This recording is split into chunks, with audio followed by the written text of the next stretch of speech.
एक कंट्री है जहां हर सेकंड 7,600 डिजिटल ट्रांजैक्शंस होते हैं, जहां चाय वाले से लेकर सीईओ तक सब यूपीआई यूज करते हैं, जहां 50 करोड़ से ज्यादा लोग अपने फोन से पैसे भेजते हैं हर रोज। और ये कंट्री अभी रुक नहीं रही। 1991 इंडिया का फॉरेन रिजर्व सिर्फ 2 वीक्स का इंपोर्ट कवर कर सकता था। हमने अपना सोना गिरवी रख दिया था। लोग कहते थे इंडिया कभी डेवलप नहीं होगा, लेकिन 25 साल बाद पिक्चर कंप्लीटली बदल गई है। इंडिया की जीडीपी $4 ट्रिलियन क्रॉस कर चुकी है। दुनिया की fastest growing major economy.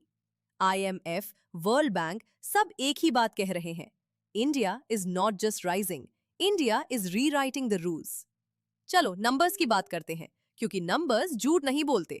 Financial year 2025 से 26 में इंडिया की जीडीपी ग्रोथ रेट 7.3%। ये आईएमएफ का रिवाइज्ड फोरकास्ट है।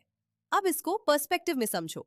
America 2.7%, Europe 1.4%, China 4.6%, India 7.3%। We are not just growing, हम सबसे तेज ग्रो कर रहे हैं। पर ये ग्रोथ आ कहां से रही है? 3 पावरफुल इंजन्स हैं जो इंडिया की इकोनॉमी को रॉकेट की तरह पुश कर रहे हैं। पहला इंजन सर्विसेज। इंडिया का सर्विसेज सेक्टर जीडीपी का 7% है। आईटी, बैंकिंग, फिनटेक ये सब मिलके 7.2% ग्रो कर रहे हैं। दूसरा engine manufacturing. Make in India अब सिर्फ स्लोगन नहीं रहा। एप्पल के आईफोन्स इंडिया में बन रहे हैं, सेमीकंडक्टर्स की फैक्ट्रीज आ रही हैं। और तीसरा इंजन यूपीआई। फाइनेंशियल ईयर 2026 में यूपीआई ने 24,000 करोड़ ट्रांजैक्शंस हैंडल किए। इंडिया अकेले global real time digital payments का 49% हैंडल करता है। लेकिन इंडिया की सबसे बड़ी ताकत नंबर्स में नहीं, लोगों में है।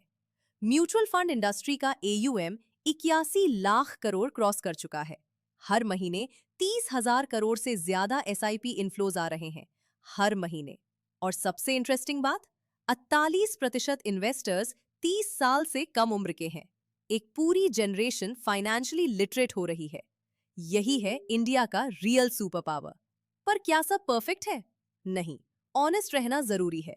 आईएमएफ की लेटेस्ट रैंकिंग में इंडिया 6ठा पोजीशन पे स्लिप कर गई। रीजन? रुपए डेप्रिसिएशन और बेस ईयर रिविजन।